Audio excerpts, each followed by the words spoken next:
Hello, everyone. My name is Mario Lanza. I am an associate professor in material science and engineering at the King Abdullah University of Science and Technology. Today, I'm going to present an updated report about the introduction of two-dimensional materials in silicon CMOS microchips. This is the outline that I will follow for my presentation. And first, I'm going to make an introduction about two-dimensional materials and their introduction in silicon microchips. In this slide, I would like to show you the structure of two-dimensional materials. They are materials that are with a dense network of atoms that arrange with covalent bonding in in 2 dimensions only. Normally, they have a crystalline structure, as you can see with this very clear hexagonal pattern. In this other picture, I show you the top view when you stack two materials, one on top of each other. And in this image, I show you the cross-sectional view in which you can see that the different planes forming this two-dimensional material are bonded to each other by van der Waals attraction. There is a very small van der Waals gap between them. So this is a two-dimensional layered material. These materials have very interesting properties. Some materials can show very, very high electron conductivity. Normally, all of them have excellent mechanical properties, and they are very good heat conductors in plane. Out of plane is more difficult because there is the van der Waals gap. They normally have a long spin transport, which is interesting for magnetic applications, and they are almost transparent when they are monolayered, and this is interesting for optoelectronic applications.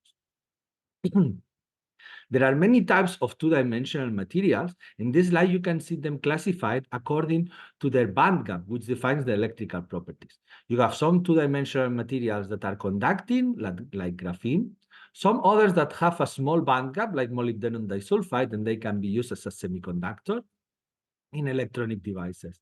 And some others that have a wider band gap between 4 and 6, like hexagonal boron nitride, and this can be used as insulators. There are many methods to fabricate this type of two-dimensional materials, but this is the one that is most preferred by the industry because it allows synthesizing some two-dimensional materials at the wafer scale and also with controlled thickness and relatively low amount of defects. Basically, this setup is called chemical vapor deposition, and it consists on a heating chamber in which you can introduce one substrate. Then there is some gas precursors that are introduced in this system. And then when this is heated at high temperature, which is normally above 900 degrees, then the two-dimensional material can be grown on this reference substrate. Normally, the growth happens by the deposition of some seeds. And then at high temperature, the seeds can grow laterally until they form a continuous film, as you can see here. This schematic is the typical setup that we use mainly in universities.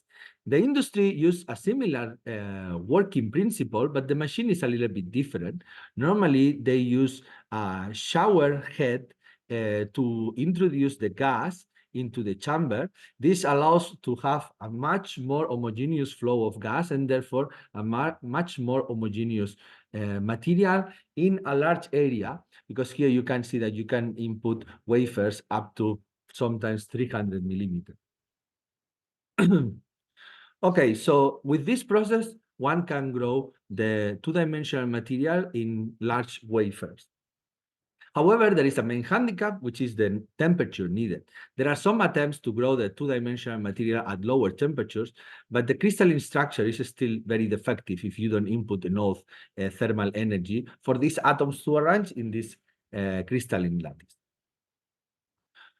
So if we take a look to the cross-section of one modern microchip, as you can see in this slide, we can find out an interesting thing, which is the part that uses semiconductor for the transistors is here in the central part. It's actually a very small volume within the whole microchip.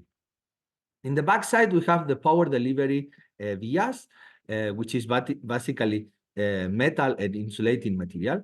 And in the top side, you have the the routing connections, which is also metal and insulating, but these vias are a little bit more smaller because they don't need to drive so much energy.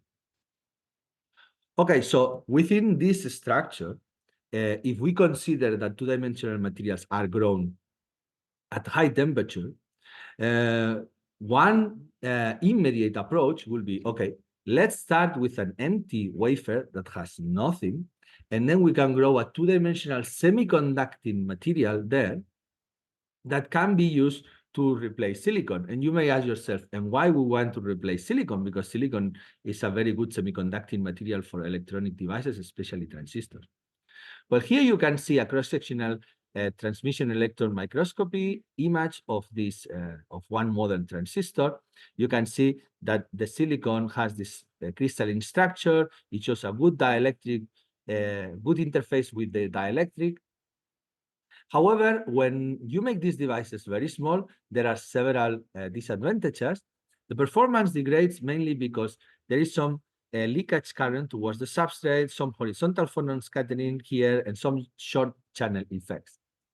And the immediate idea to solve these problems is, okay, if we have a 2D semiconducting material as channel that is ultra thin, then we may be able to have very, very good electrostatic control over the channel.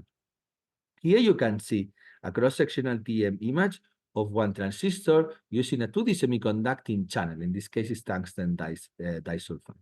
And then here, after the deposition of this material, the connections for the source and the drain were placed, and the silicon serves as backgate. Here there is also one gate dielectric, which is aluminum oxide.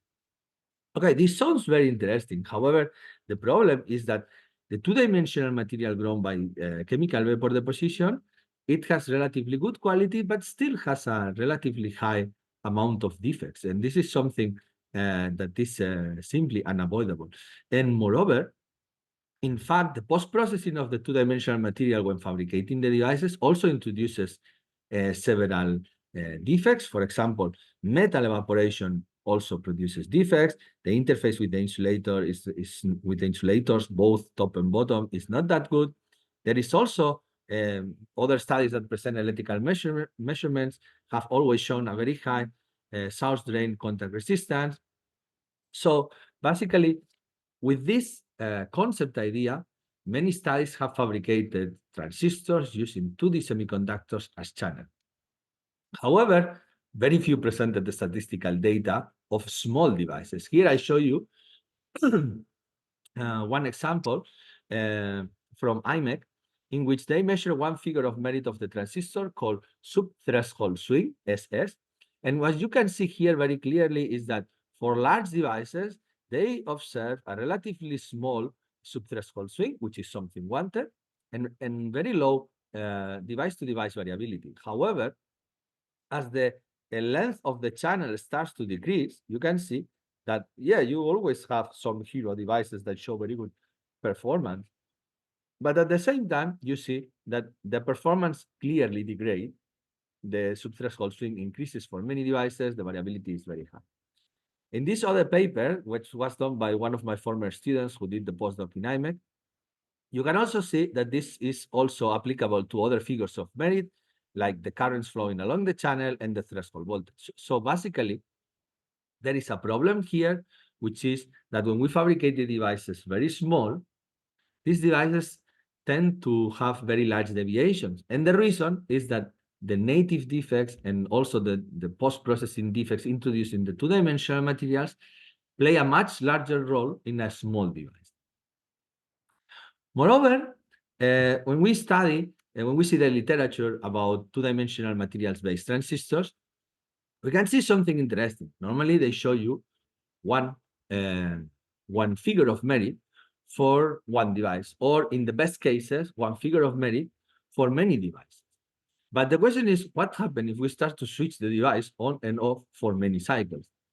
And here in this animation, you can see what happens when you have one backgate graphene field effect transistor with aluminum oxide gate dielectric. You can see how the characteristic change with the number of sweeps you can see that the minimum point of current shifts, the maximum current that the device can measure degrades. So this is something that normally people still don't study because these devices are in an early stage.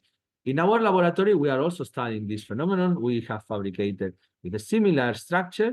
We deposit a top gate the dielectric consisting of hexagonal boron nitride. We observe a little bit better performance, and this is something we are going to publish in the next month. If you are interested in this topic, the reliability of two-dimensional materials-based field effect transistors, I strongly recommend you to read the work from Professor Tibor Grasser in the Technical University of Vienna. And more specifically, this article that they published in one special issue that I edited in Advanced Materials a couple of years ago, where they discuss about the yield, variability, reliability, and stability of these two-dimensional materials-based field effect transistors, which in theory, it will be even better than the one of the silicon transistors due to this higher electrostatic control. But in fact, so far, these magnitudes are still poor. Okay, so another approach in the field of integration of two-dimensional materials in CMOS microchips is to grow this two-dimensional material at high temperature in an independent wafer, and then use a CMOS process use a transfer process that uses a CMOS compatible temperature to deposit this two-dimensional material on the pre-processed wafer. And here you can see a couple of examples. The one in the left is one work published by the company IBM back in 2014. They fabricated in their foundry one circuit, which is a graphene radio frequency receiver. It consists of 4 inductance cells and 2 capacitors and 2 resistors and 3 field effect transistors. And then they fabricate 2 versions. The first one uses silicon transistors, and the second one has no channel. And what they do is they transfer the graphene on top, monolayer graphene, and then finally they make some interconnections to finish the transistors, and they compare the performance of both circuits. And they observe that the circuit that contains the graphene transistors shows cutoff frequencies that are 10 times higher. So basically, this thing really works well. Also, I have to say that the size covered by the channel in the transistors is 10.8 micrometers squared, meaning that this is a low integration density application. In this other study, the authors fabricate a camera by putting some collodion quantum dots on a CMOS redot circuit. And one of the advanced features of this camera is that it can work a very wide range of wavelengths, which is enabled by the use of CVD-grown monolayer graphene that has been transferred on top of the CMOS wafer, and it serves as a conductive pad. And this conductive pad has this characteristic S shape. It covers a total area of 100 micrometers squared. So this is, again, low integration density, but they demonstrate that this circuit with the graphene can operate at a wider range of wavelengths. Very interesting also. There is another 2 examples recently available in the literature. The first one is these samples that are very interesting from the European 2D pilot line. This is a company that produces samples containing graphene by design. You can design it using the softwares that they recommend, and then they will fabricate the sample for you. Here you see one of the samples that we have fabricated in my group that contains some graphene field effect transistors and testing structures. However, I have to say that the minimum feature size that they allow is 5 micrometers, so this is also low integration density. And finally, there is a recent study in which the authors use a a CMOS process wafer, and then they transfer graphene on top, and this graphene covers an area of 1,296 micrometers square, and this graphene is used as a conductive path for biosensors. Basically, they functionalize the surface of the graphene, put in some molecules, and then it can detect some specific molecules. So these are all very interesting approaches. However, this has only been done in low integration density circuits. There is another reason there is a very important concept within this approach of integrating the 2D material at the back end of line, which is the transfer process. The transfer process, as I mentioned, uses CMOS compatible temperatures, so it will not damage the wafer.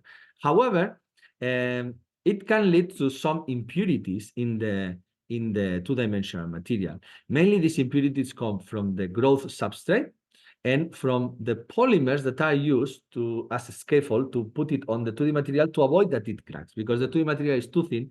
If we don't use one medium, normally it tends to crack. However, that's what happened when we do these experiments in the university with these small pieces. In fact, the companies don't do it like this. This is a work presented recently by IMEC, in which they use wafer debonding technique to transfer the two-dimensional material at the wafer scale, and they have already demonstrated promising results at the device level. In this, when they transfer this monolayer to the semiconductor and uses a channel in transistors. This is a very interesting thing. There are many scientists that consider this approach not promising, and because it's too difficult challenge. I personally think that it will be difficult for some applications that require a very, very low variability, and some applications that are not very resilient to defects. However, some other type of devices allow some density of defects, as I will show you later. And also, some devices don't require monolayer. The transfer of multi-layer seems to be much easier because the material is not so cracking so easily. The multi-layer material, let's say 6 or 8 nanometer thick, they are much more resistant mechanically, as I will show you later in my presentation. But as I mentioned, some scientists don't like this approach, and they prefer to do direct growth on CMOS process wafer. However, as I mentioned, that normally leads to lower quality. Anyway, I would like to show you this recent article published by an MIT group, where they take a silicon CMOS process wafer, and they directly grow the molybdenum disulfide on the wafer. In particular, what they do is they develop a CVD tube furnace with a very, very big tube, where they can put a 200 millimeter wafer. And the characteristic of this tube is that it has 2 heating zones.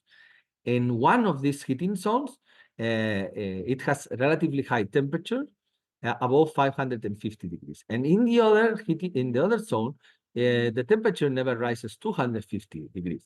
So basically, they put the wafer in the zone at 250 degrees, which is a temperature that the wafers can withstand without problem. And then they input the gas, and then they say that the chemical reaction takes place in the high temperature zone, and then the material is deposited on the surface of the wafer. And then finally, they deposit some materials to form the electrical devices and circuits, and they demonstrate one hybrid MOS2 CMOS SRAM cell with 4 CMOS transistors and 2 MOS2 transistors. And this is an interesting proof of concept. The need of fabricating this kind of hybrid cell is still unclear to me. Because actually this is something that you could do fully with 2-dimensional materials. However, I guess this is a proof of concept, and then what they do is they measure the figures of merit of these transistors with MOS2 fabricated directly on the wafer, pre-processed CMOS wafer, I mean. And they measure relatively high currents, but in fact, this is because they are having a very, very wide channel of 342 micrometers. And if you calculate the current density as they report, it is 3 microamp per micrometer, which is 1,000 times lower than the best mobilities reported for this material, produced by CVD, of course. So there is still a long way to go with this approach. However, it is really interesting that somebody is thinking on this, because this is free of transfer. So for those, for some applications, it will be a better option. Very interesting approach.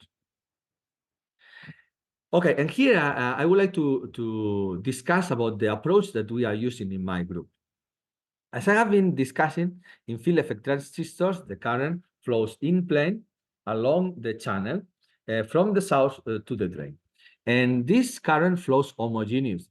So basically, if we have a wrinkle here or several defects, this will significantly change the current along this specific transistor. And therefore, if you have many and very small transistors, you get a very high device-to-device variability, as I have shown in the previous slide. Okay, what we do in my laboratory is we study memristors. The memristor is a metal insulator metal cell in which we can apply electrical field between the two electrodes, and that will trigger a dielectric breakdown. Basically, we form a conductive nanofilament from one electrode to another across the insulating film, and this triggers the low resistive state.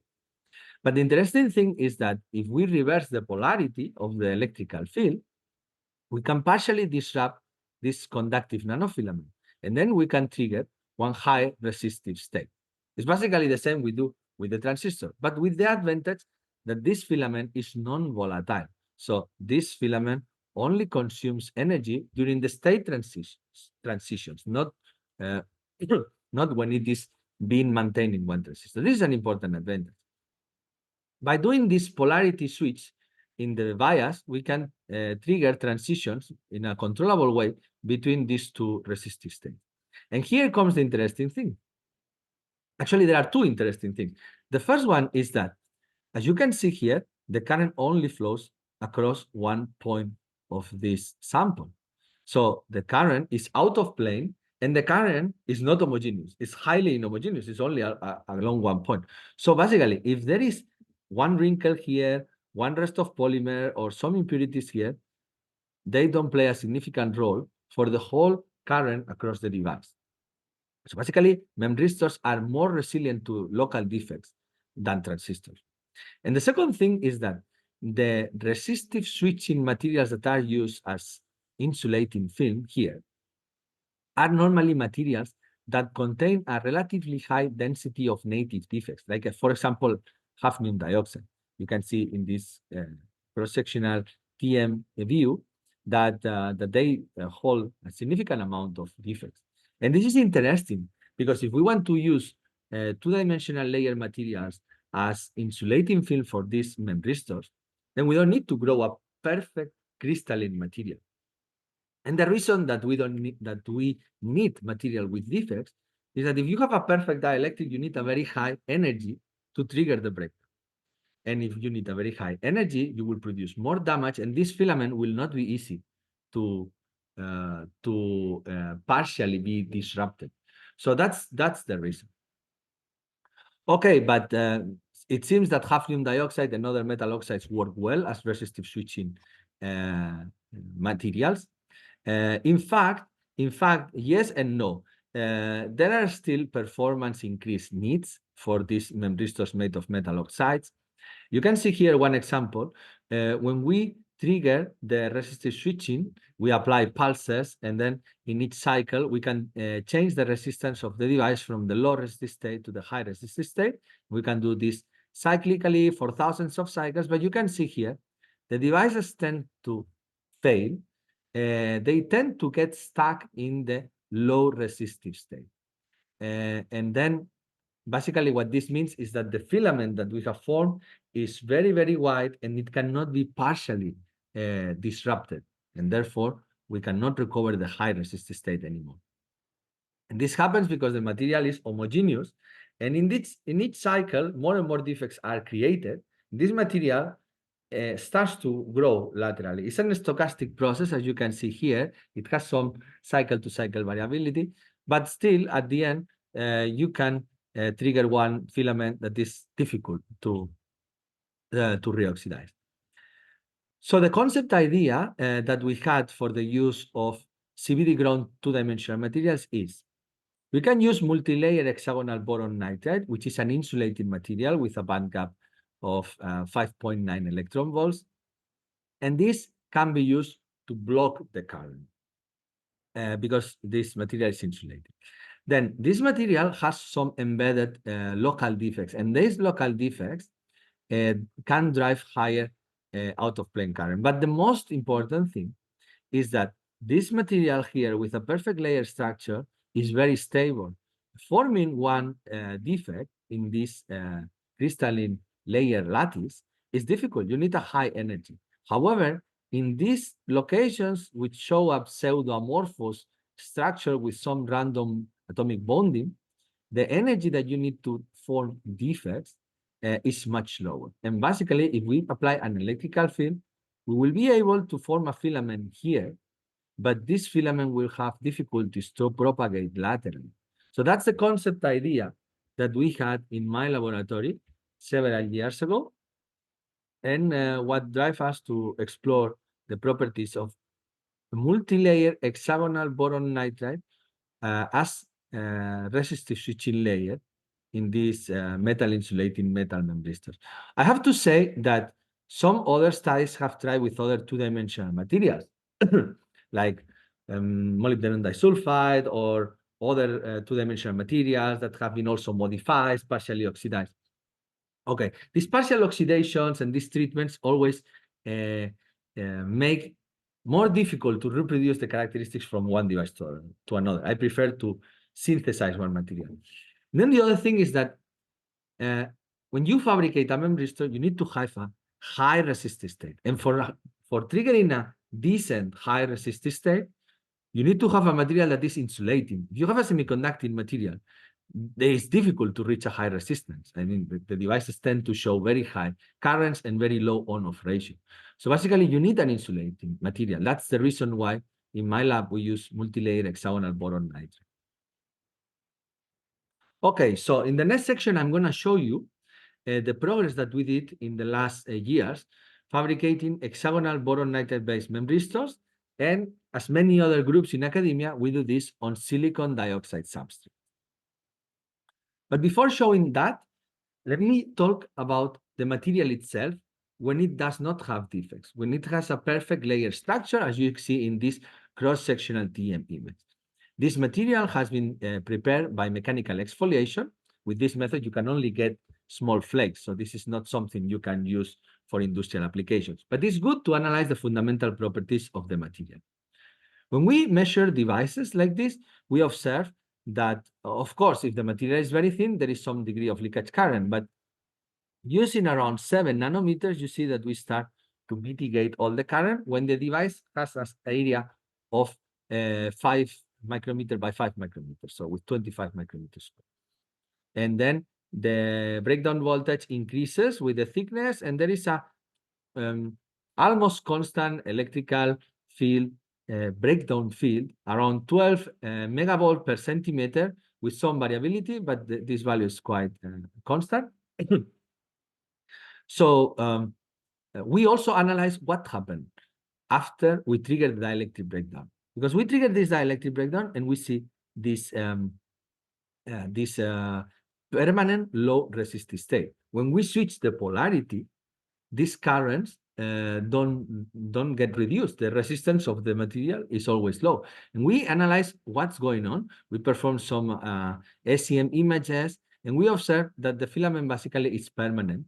And actually, if we do this experiment with the conductive atomic force microscope, we even observe that the surface of the material is severely damaged. So basically, what is happening is that to break this material, we need to input a very high amount of energy, and that produces irreversible damage into the boron nitride and permanent low resistance.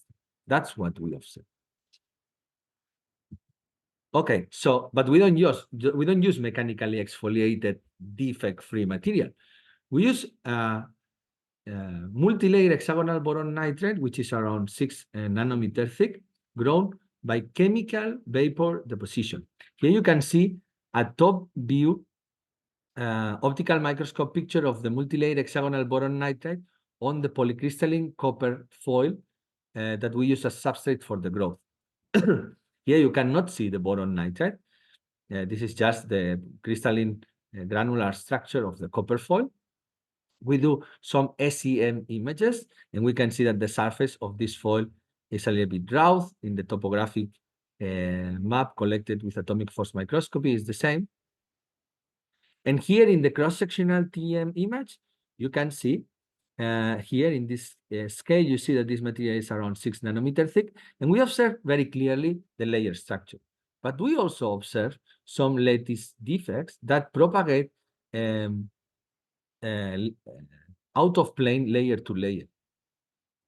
So this is the kind of the material that we want for the resistive switching application. I have to say that these defects that you see here, they are not produced by the focus ion beam when we do the measurement, because in the previous slide, I have shown you here that we can do this experiment and observe in the samples that theoretically have no defects, we observe no defects. So this is the FIB is not damaging the sample. So these materials contain a higher amount of defects. However, I have to say that this material is continuous and insulating, because when we put the AFN tip here, we scan the surface of the sample and apply a small voltage, we observe that this material is insulating and it shows low currents and there is no significant current spot. So this is basically showing that the material is insulating and continuous. So it can be used as dielectric in the memristor. However, when we increase a little bit the voltage, what we observe is a very inhomogeneous distribution of current spots. So it looks like the material has defects that are much more conductive than most of the other locations. And this is the typical picture that we observe in many other materials that exhibit resistive switching, like, for example, hafnium dioxide. We do another experiment that consists on placing the tip of our conductive atomic force microscope outside the defects and inside the defects and apply a relatively high constant voltage stress. What we observe is that when we put the tip outside the defect, the current that we observe is just electrical noise. However, inside the defects, we observe, for the same voltage, much higher current. And also, we observe some random increases and decreases of this current signal. This is a phenomenon called random telegraph noise that is mainly related to charge trapping and detrapping in these highly conductive lattice defects of this material. And actually, this is a very clear symptom of atomic rearrangements that are typically responsible for resistive switching. So when we saw this inhomogeneous map and this charge trapping and detrapping, we understood that this material is a promising candidate for the fabrication of memristors. And then in the next step, we fabricated the devices. We fabricate 25 micrometer square gold, boron nitride, gold memristors. We start from an empty silicon dioxide wafer. We deposit the bottom electrodes by photolithography and electron beam evaporation and lift off. Then we transfer at CMOS compatible temperature the multi-layer hexagonal boron nitride. We do a second photolithography to deposit the top electrodes. And finally, we do another lithography to etch the hexagonal boron nitride that is on the bottom electrode, because it is insulating and we need to make a good contact with the probe station tips. So you can see that this is the bottom electrode and we have etched here the hexagonal boron nitride. You can see it here and even more clearly here because here it has below. And now we can put the probe station tips here and here. And here in this cross point area, we have our gold boron nitride gold structure. You can see it more clearly in this top view scanning electron microscope image. This is the bottom electrode, this is the top electrode, and here the wrinkles in the boron nitride show that this material is actually there in between the two electrodes and is continuous. So we measure several devices. For each device, we apply a positive ramp voltage stress from 0 to 10 volts, applying a current limitation of 1 milliamp. And what we observe is that it looks like there is a very high variability of the leakage current in the fresh devices. And also, the devices trigger the low resistive state, as you see here, with a very high variation of the breakdown voltage. Actually, here, it's not like in the previous case of exfoliated, where we had different thicknesses. Here, it's always the same thickness. And you see that we observe a very large variability.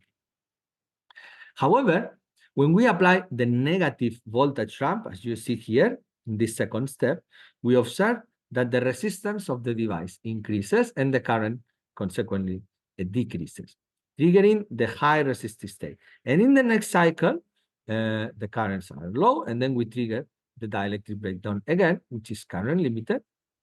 And then we can achieve the switching between the high resistive state and the low resistive state for many cycles. Doing these ramp voltage stresses, we measure up to 1,000 cycles. And this is, in fact, quite interesting because despite this high device-to-device variability in the first ramp, in the following ramps, all the devices show something very similar. We measure 104 devices, and 102 devices behave like this. You see the high resistive state resistance and the low resistive state resistance is similar. The breakdown voltage for both the set and the reset are also quite similar. And basically, this means a yield of 98% with an acceptable variability.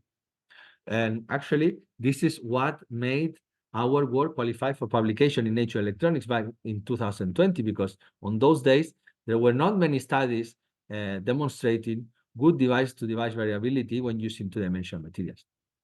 I have to say that when we use the monolayer, the yield that we observe is dramatically lower. It's only 5%, although I am aware that other groups are getting higher yield with monolayer. So basically, probably that indicates that we have to improve our monolayer transfer. Actually, the transfer process that we use is simply the same, but we just observe much lower yield with monolayer. So we have to improve in that sense.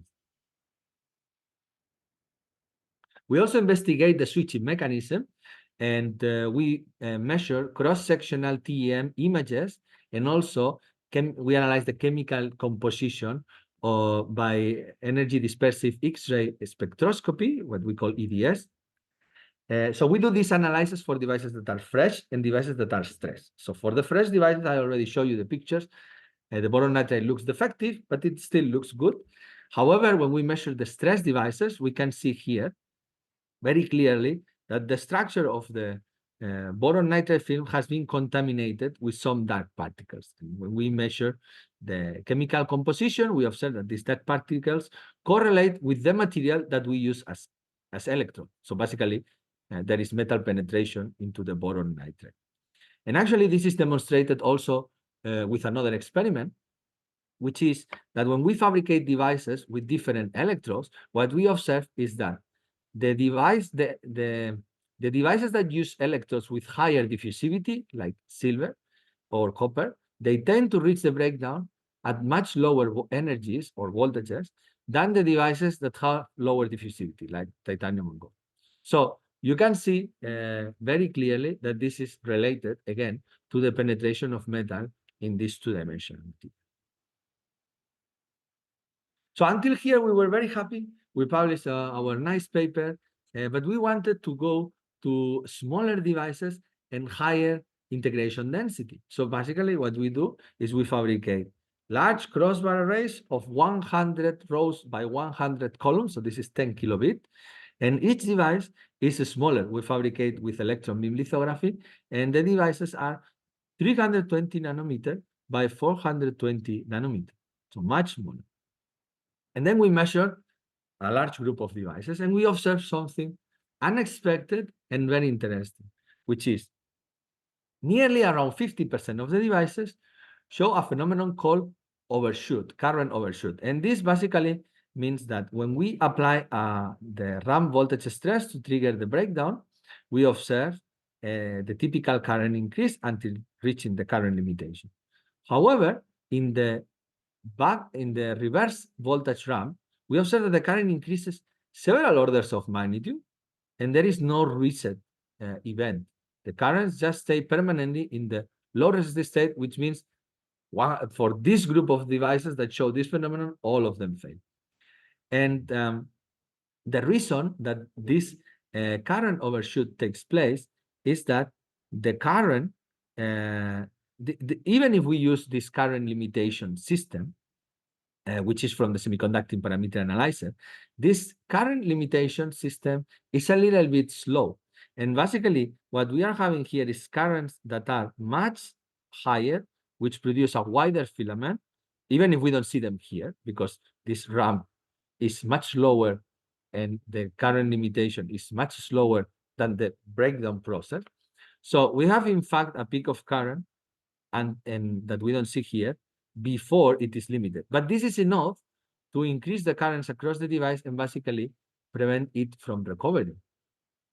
For the other group of devices, also obtained randomly, we don't observe this phenomenon. We observe that the currents during the reverse voltage ramp, they are similar, of the same order than the current limitations used. And when this happens, these devices tend to reset. However, this is for the first cycle. For the next cycle, maybe the current overshoot takes place. So basically, we end up with a situation in which 50% of the devices show overshoot and they fail in the first cycle. And the other 50%, they don't fail in the first cycle, but maybe they fail in the second, third, or fifth. So basically, the endurance is extremely low. So basically, the conclusion is that even if we use the same materials, gold, boron nitride, gold, when we reduce the size of the device from 25 micrometers square, which show this very high yield of 98%, when we make them small, down to 320 nanometer by 420 nanometer, none of the devices work properly. And this was very surprising. But let me explain why this current overshoot only takes place in these small devices, but not in the big devices, because we are using the same machine to characterize the devices. Okay, the reason is as follows. We have, as I mentioned, exactly the same materials, gold, boron, nitride, gold. And then we have a big device and we have a small device. Okay, this material, no matter the device is big or small, these materials have a density of defects. And if you make the device very big, you have a high probability to find native defects in this hexagonal boron nitride. And if you make the device very small, the probability of finding these defects or clusters of defects is much lower, okay? It's much lower. Now, what happens when we apply an electrical field to these two devices? What it has been observed in most materials, this is for niobium oxide, but this is for metal oxides like hafnium dioxide, titanium oxide. What we have observed is that consistently, the big devices show low breakdown voltage, and the small devices high breakdown voltage. In other words, for these smaller devices, you have to input a much higher energy. And what happens if you input a much higher energy? That the composition and the size of your filaments is different. In this schematic, the red circles correspond to native defects. The green circles correspond to electrical field induced intrinsic defects in the boron nitride, which is basically boron vacancies. And these orange circles correspond to metallic atoms that have penetrated from the electrode. So basically, what you end up in the small device is a filament that is much wider and it has a different chemical composition. And I can tell you that these metallic atoms, at least when the electrodes are made of gold, these are much less mobile than this one. So basically, you have a much higher probability that in the small device, you have a wider filament that is much more difficult to reoxidize. So it's going to show switching, but for very few cycles, which is exactly what we observe in our small devices that I have shown you in the previous slides. So despite our 25 micrometer square devices work very well, we published a nice paper as a first approach into this field. We felt a little bit disappointed, and we tried to find solutions. And then we study a lot how the companies do this experiment, because in the academia, in the universities, normally researchers use three types of setups. The first one is to use a shadow mask to pattern the top electrode on the insulator, which has been deposited on a common bottom electrode. Or people can also use these cross-point structures, which is the one that I use for my study, or even crossbar structures. However, the companies don't work like this. The companies fabricate microchips that contain transistors in the front end of line. And basically, these transistors are connected to vertical vias that go to the surface of the substrate. And here in the back end of line, the surface of the wafer, sorry. And here in the back end of line is where they integrate the resistive switching material. In this case, in this work, which is from Leti, it is hafnium dioxide that is deposited here. And this is the resistive switching cell. And this setup has three very big advantages. The first one is that the transistor is the perfect current limitation element, because you give a gate voltage, and then this gives you a maximum current that can flow along the channel. And because the memristor is connected in series, no matter what happened to this transistor and the structure of the resistive switching material, the current is never going to be increasing. And this is an immediate reaction. There is no activation time for this switching, for this current limitation element.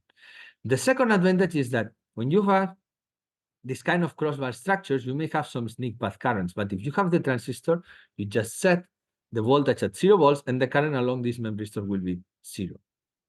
And the third advantage is that the size of this vertical via that comes here is very, very small. So basically, even if you put your resistive switching material everywhere, the size of your device is going to be very small. And this allows fabricating high integration density memristive circuits. So basically, this is what we did. We designed a 200 millimeter CMOS wafer containing many microchips. Each of them is 2 centimeter by 2 centimeter. This is a multi-project wafer tape out, so it contains many things useful for many groups. And for our group, we have here some test structures. And we finalized the wafer at the last metallization layer. So basically, there is no passivation layer here. And in this region, we have some test structure.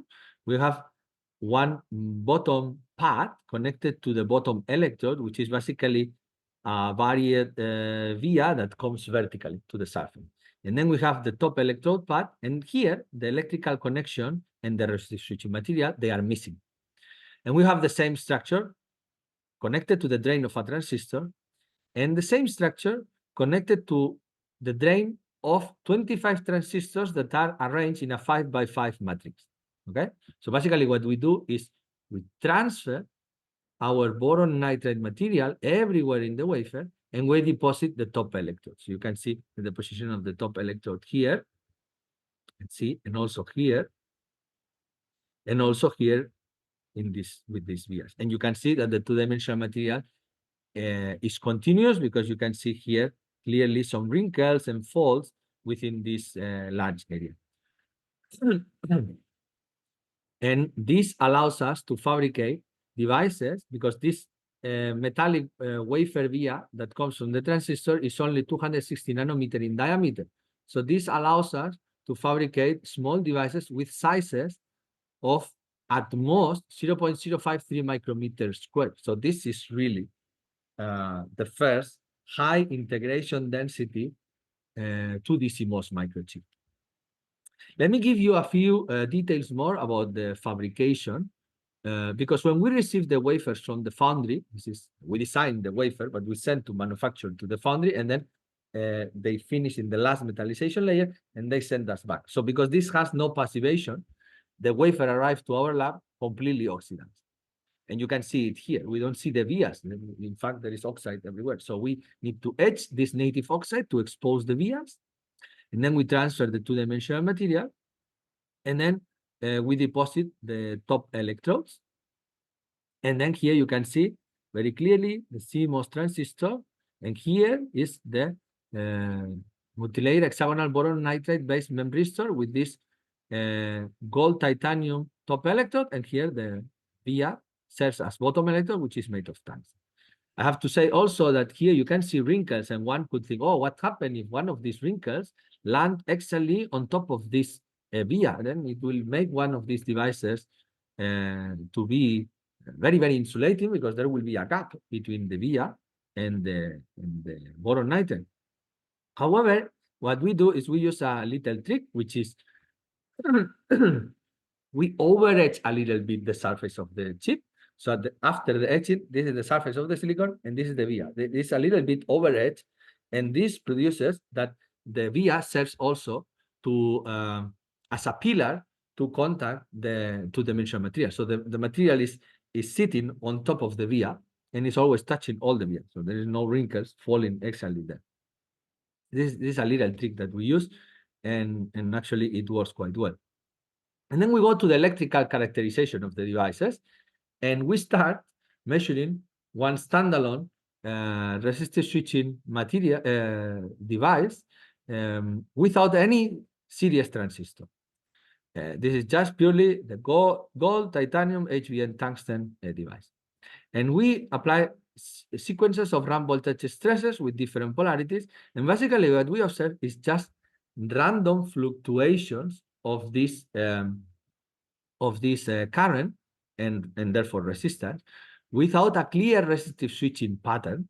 When we increase a little bit more the voltage of that we apply, basically what we observe is that this device fuses. And the reason is that it fuses probably because this current limitation that we are applying with the semiconductor parameter analyzer, again, it's a little bit too slow. And then when the currents are too high, basically the device, especially at such a small area, completely melts. The next step, we measure the standalone CMOS transistor, and here there are no secrets. This is a transistor. It works as it is expected to work.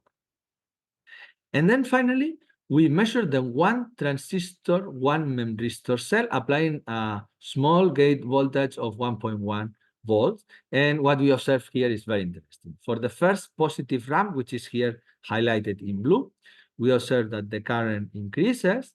And in the backward ramp, we observe that the current is much higher than in the first ramp. So basically, this is showing us that we have triggered a low resistive state.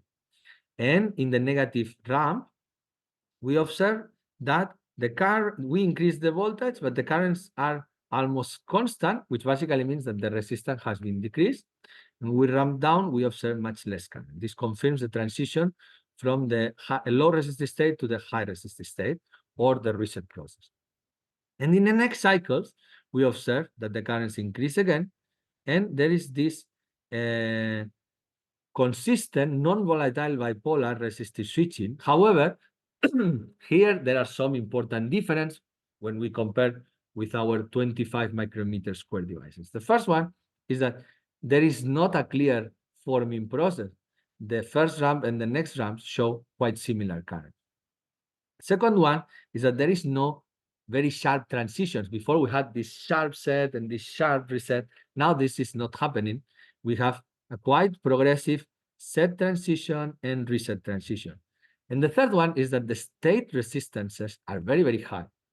So basically, what we believe is that this device is working in a non-filamentary regime, which is actually the first observation of non-filamentary resistive switching in any two-dimensional material. And actually, we repeated these experiments in many devices, and we observed that most of the devices show this plot. So in some cases, it's much more beautiful. In some others, it's uglier. But in fact, this is not important at all, because the resistor switching devices in real applications, they don't work based on ramp voltage stresses. They work based on pulse voltage stresses, like those that I show you here. So let me explain briefly what I'm showing here. What I'm showing is a sequence of pulses with low, high, low, negative high, low voltage. So basically what we are doing here is read, write, read, erase, read, write, read, erase in terms of voltage application. But we need to confirm that this is actually switching. And to confirm that, we measure the current across the device. And what we can observe is that for pulses that have the same voltage, the read pulses, which is here the first, third, fifth, seventh, etc., we see that the current is different. So basically, same voltage, different current. We are confirming that this device is switching via pulses from the high resistive state to the low resistive state cyclically. Here we show you 10 cycles. And actually, this is something very interesting and very reproducible. We fabricate 2 microchips. For the first microchip, we observe a yield of 80%. And for the second microchip, we observe a yield of 100%. All the devices show this. We can control the resistance of the devices and the switching voltages by changing the chemical composition of the top electrode. The bottom electrode we cannot change. It's always the via of the microchip, so there is no much flexibility in the bottom electrode. Although I have to say that different foundries offer you vias made of different materials. In our case, it's tungsten, but some other foundries offer aluminum. And but anyway, by controlling the chemical composition of the top electrode, we can adjust the properties of the devices. You can see that here when we use titanium, we need switching voltages around 4 volts. For gold, we need around 6 volts. For silver, we need around 1.5 volts. And this is interesting because these voltages are much lower, which is something wanted when you work with CMOS microchips. Of course, as I mentioned in the previous slides, this is related to the different diffusivities of this metallic electrode. Then we also measure the switching energy and the switching time for the case of with silver electrodes, and we observe quite decent values. They are not world record, they are okay. They are okay, and they are okay, especially for these device sizes, because getting good electrical performance in small devices is very difficult. And actually, the most significant electrical performance that we observe is the endurance, because we can observe very reproducible switching for millions of cycles with a good controllability of the switching window, on-off ratio, or the resistance ratio between the low resistive state and the high resistive state for millions of cycles. And this is something very interesting, because you will tell me, if you check the literature available, you will tell me, but Mario, there are many, many other studies that report high endurance,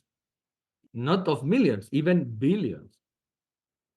However, that is demonstrated only in big devices. If you pay attention to the device size, it's always in big devices. In small devices, there are very, very few articles that show high endurance using proper characterization protocols. And actually, a few of them come from companies. So this is, in fact, something remarkable. The fact that it's so difficult to achieve high endurance in small devices can be also observed by the characteristics of commercial memristor memories. These are the specifications of a metal oxide memristor memory from Fujitsu, and you can see that the endurance that they promise you is only 0.5 millions. And for phase change memories from Intel and Micron, it's only 10 million. So basically, this is again indicating in small devices, getting high endurance is something very difficult. But here, with this hexagonal boron nitride, we managed to achieve it. And we have to do many more experiments to deeply analyze the switching mechanism in these very small devices. But we are convinced that these embedded defects in the lattice of the multi-layer hexagonal boron nitride grown by CVD method are responsible, because these defects, as I mentioned at the beginning, they are confined in this layer structure. Okay, but actually, it's very interesting. Our devices not only show these figures of merit. In fact, we also observe the coexistence of threshold type resistive switching when we apply gate voltages of 0.5 volts. And also, we observe relatively good spike time independent plasticity. So actually, these two characteristics are quite useful for the hardware implementation of spiking neural networks, because this one can be used as an electronic synapse, and this one can be used as an electronic neuron. So basically, we simulated the performance of a spiking neural network based on the performance of our hexagonal boron nitride memristors with sizes of 0.053 micrometers squared. And we here in this slide, you can see the schematic, and you can see the figure of merit coming out of it, which is the accuracy depending on the number of training images. And we can see quite decent accuracies up to 90%, which I have to say that for this specific type of neural network is quite decent. For other types, it will be low, but for this one, it's quite decent. And the reason is that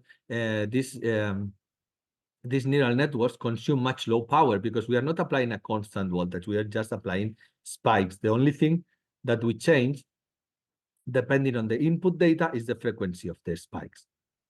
I also have to say that apart from fabricating and measuring the devices and simulating the whole neuron with SPICE code, in our Nature article, we also presented the SPICE modeling of the circuit. I mean, you really need a connection between the device and the Python code. And this is provided only by the circuital simulation, which is also provided in our paper. And it's something that I personally feel is missing in many similar studies in this field. So next, I'm going to talk to you about some next steps and challenges. Basically, our little microchips have some internal connections, and with this, we have been able to make associations of transistors, and we have managed to do some very simple logic gates for in-memory computation. Okay, so this is also demonstrated in our article. What we are doing now, which is more ambitious, is we are trying to do crossbar arrays of boron nitride memristors for vector matrix multiplication. This vector matrix multiplication is a very important operation for the hardware implementation of artificial neural networks and neuromorphic computing. So basically here you see, this is the characterization board that we use, and we fabricate 32 by 32 crossbar arrays of memristors. So this is 1 kilobit. In this case, we do it on the silicon dioxide substrate, and the size of the devices is 25 micrometers square. So we use our big devices. And this is the reason is that we are now designing new microchips that will contain testing structures for the vector matrix multiplications, but this fabrication takes time. So we are trying first on the silicon oxide wafers. However, this has no series transistor. So we have some, we measure some sneak path currents that don't allow us to do the operation properly. And also, several devices are shorted. And when they are shorted, they lead to failure of one whole column or one whole row. So in fact, it's not working. This is not working. However, we find one portion of the crossbar array that works well. And then we do a smaller vector matrix multiplication in that region. In this case, I show you one example. The region of the crossbar that works well is 16 rows by 8 columns. And then we managed to input 16 patterns with 16 digits of information, is binary information from the first one bit, the first row to the 16th row. And then the vector matrix multiplication is computed with this equation, which takes place by Ohm law and Kirchhoff law. And basically, what we observe is that when we do the vector matrix multiplication with hardware, with our crossbar array of memristors, the values that we observe are very similar to those that we observe if we do it with software.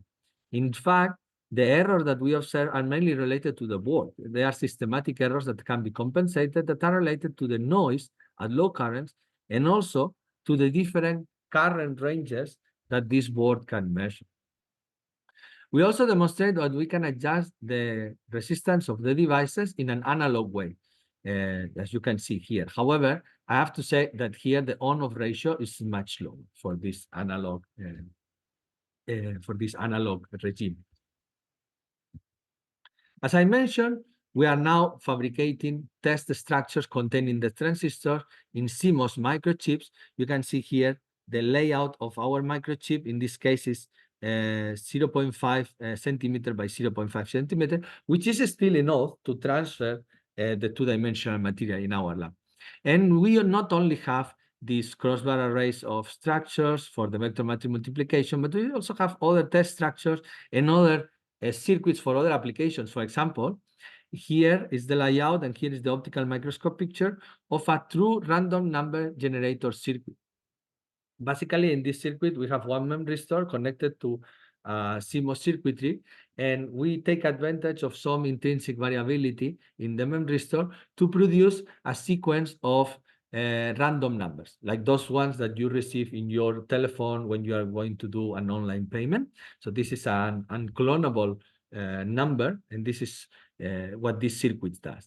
We have, in our previous paper, demonstrated the correct functioning of this circuit using an external commercial microcontroller, Arduino. However, we want to now integrate it in the microchip.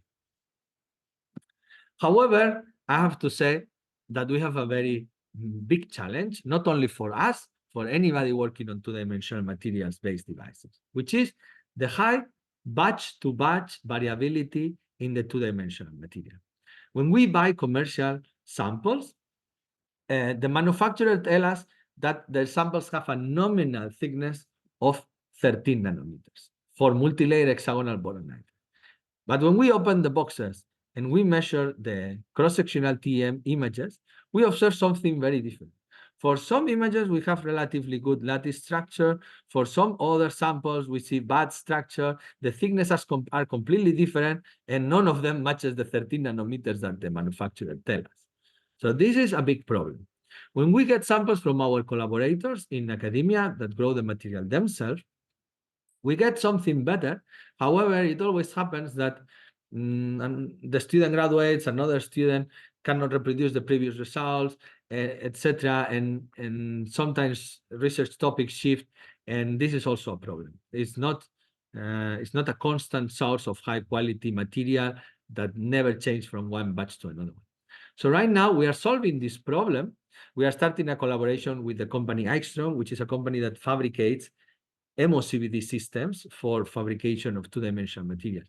And now we are getting wafers with premium quality that are always identical from one batch to another, or at least with very, very low variability, which is something that really, really encourages us, because before, every time we open one of these boxes of two-dimensional multi-layer hexagonal boron nitride, it was like playing lottery. We don't know what we are going to get. We waste a lot of time to do characterization of the material properties and a lot of time doing optimization of the devices, changing sizes and metallic electrodes in order to readjust the properties based on the new quality and the new thickness of the boron nitride. But now with this new source, we don't need to do all this.